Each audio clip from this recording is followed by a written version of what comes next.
right, 5 down in darkness. What I've noticed here though,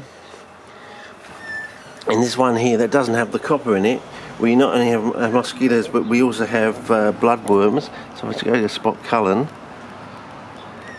You can see there you've got all these so-called red bloodworms, whatever they call them. I'm not an expert in this field, fellas, but if we take the lens cover off and go as close as we can to the water surface without damaging the camera, yeah, they're quite interesting. And here you get occasional little tiny mosquitoes, but they don't last long. So and as far as I know, no bloodworms. I might want to transfer some bloodworms into this and see if it kills them off, because that might be another angle on the copper. So does it just reduce their ability to actually grow, or does it kill them off? I mean, so yeah, there we go down there and just go along slowly, and we can see them at work and play.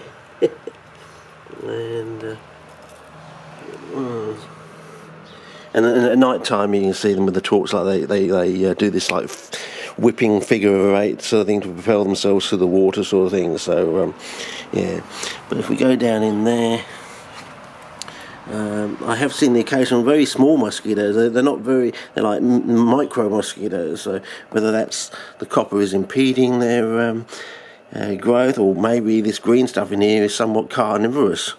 You know, they're going along there and they never get to grow any bigger because this thing just snatches onto them and kills them off. I don't know. Be interesting to find out. But I might want to transfer some bloodworms into that and see if they survive or not. I've noticed though with these fly trap in here, after the sorting out, the ones that still stay open look really, really turgid and really reflects back.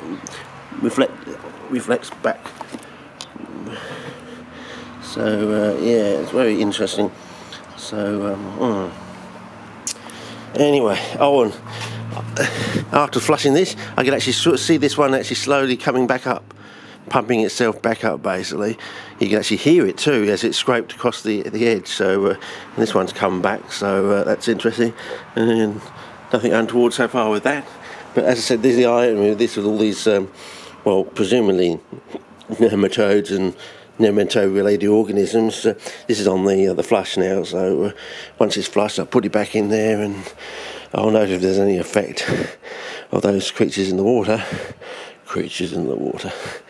And yeah, this one's still struggling though, this one here. So so if they're doing poorly in the soil, don't put your salt through the medium. It will make them worse. So that means you just got a poor root system. But this one that was reasonable, that seems to be okay. So you know, it's struggling and fighting back. So we'll see what it's like tomorrow. It could be dead tomorrow, I don't know. But you know, it's a learning curve, fellas. You've got to start somewhere. Yeah, nothing comes of nothing.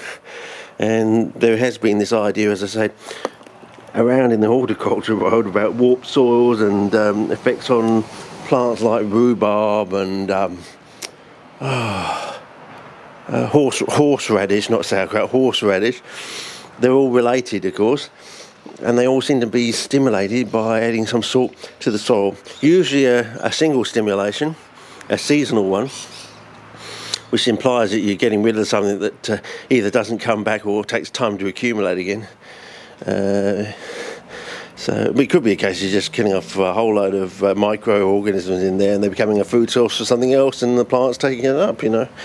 As I said, it could be the fact that you just change the state of the copper and you're releasing nitrogen, so you get this instantaneous release of nitrogen into the soil. The plant's making use of that, of course, and secondarily you're getting rid of the copper, so its nitrogen binding ability is lost from the soil. So the plants have, not only do they have a stimulatory boost straight away, they continue to be able to get more nitrogen now because the copper's not there, not locking it up. So anyway, these are just general ideas. I mean, you'd have to have a whole university department to just work on this one thing, one area. I think you'd have to have a team of 30 people, if not more, each doing testing out various lines of how the salt has an effect. And yeah, it'll be a career for every one of those scientists, I would say. So yeah. I mean, you'd have to be something like a bloody Mozart to work it all out by yourself, sort of thing. So, you know. How many Mozart have we had since Mozart? Yeah, no, exactly. I mean, what's it? Fragment 621B. I think that's amazing. 621B. You listen to punch in 621B into YouTube and just see what pops up. And I like the way it's a fragment. So you do a lovely piece and it just runs down and that's it.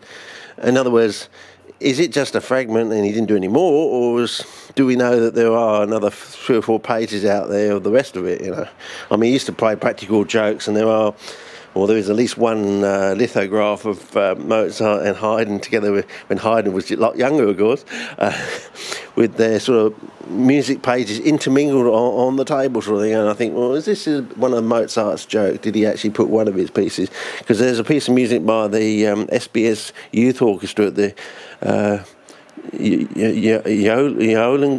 forgotten how to say the caves over in New South Wales, and suddenly my ears pricked up, a bit like the way I was sitting there. I was coming back from Mount Gambier or something, and out of this 2-inch speaker on this TV, we had the son of the lawyer who did all that work on those nasty cases. His son became a concert pianist, and he played Grieg's Piano Concerto No. 1, and I just sat up bolt right in the bed because I could almost, basically I could hear every single note he was playing with his hands coming through this 2-inch speaker, and I couldn't believe it. I said, wow, he's a pretty good pianist. If he can make me hear that, it can come from his side of the CD through a 2-inch speaker. I'm sitting on the bed, I mean...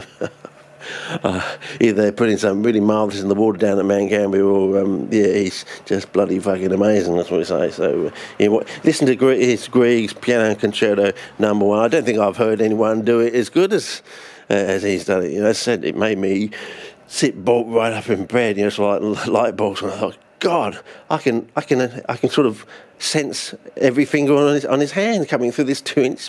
How is that possible? Well, what is he doing, you know? You know, I'm thinking, well, maybe that was just another aspect of Mozart. Mozart, when he did his piano, he was like this person just doing that because he was doing that for every piece that he did. Plus, he was writing these brilliant pieces of music, and he was knocking these things out 2 weeks, 1 month, 2 months. You know, just a general work every 2 weeks, a memorable one every month, and an immortal work every 2 months for the last 11 years of his life. Plus we got fragments. Plus there's supposed to be another 100 or so half-completed works. You know, I would love YouTube to give us a facility where we could actually listen to those 100 or so half-completed works. You know, there may be the odd gem, as I said, like 621B. There may be a few more 621Bs in that other 100 of thing, and surely, as a general populace around the world, we should have the right or the ability to be able to listen to that. I mean, they should actually, I think the music industry should take a excise or a tax on all the music around the world of 0.5%, 1% or something, just so all the music of Mozart could be free around the world and available on things like YouTube Blue or YouTube Purple or something, I don't know. YouTube Purple. We'll start this new YouTube Purple. And how will we start it? We'll start it with the 100 or so half-completed works of Mozart, and we'll put it up there for free. You just have to punch in a number. Maybe they should make it fairly more accessible, facilitate the site to make it more easy so you can actually... I don't know. I think this is my rave rant for today. You know, it's those 100 or so hardly ever heard, because no one knows about them, sort of half-completed, half-done pieces of work. There may be a few gems in there, like equivalent to 621B.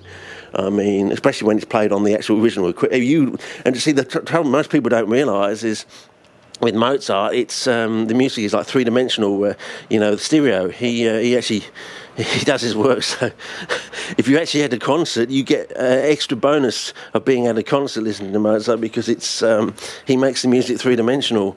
Of course, you know, when they do those little arpeggio things, they actually goes from one side of the orchestra to the other, and from back to front and things like that. So, you know, that's why everyone actually respects Mozart, because there's all these added bonuses that they don't tell you, they don't teach you these things at school, you know. They don't play the important bits of work, you know.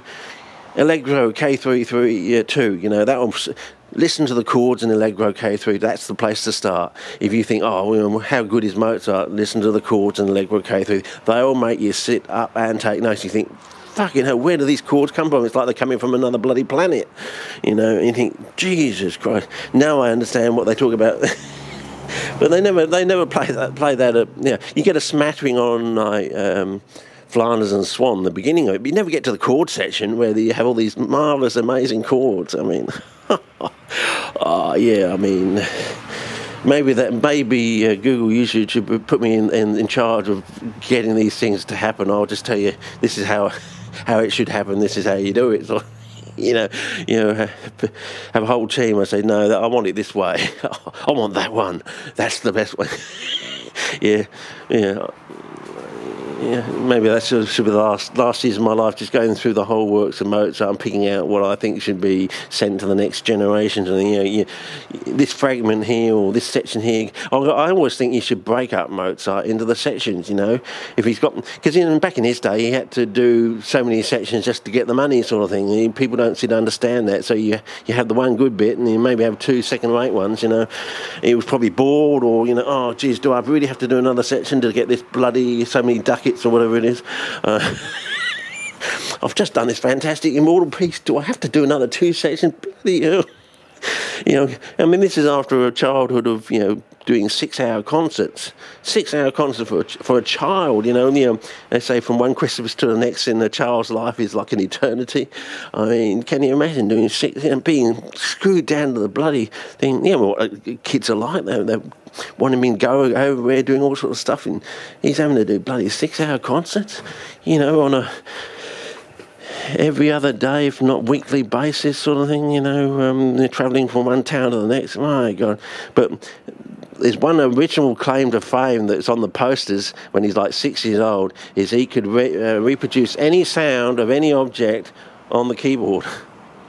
And when you take your tongue, just take yourself, you know, walk a few steps backwards and just take that in for a second, what that really means. In other words, he could reproduce that sound on the keyboard. How is that possible? You know, he could do that on the keyboard. Sounds incredible, doesn't it? You know, just do that again. That's slightly different from the first time I did it, but he could do that on the keyboard. So everyone would say, wow, that just sounds just like that.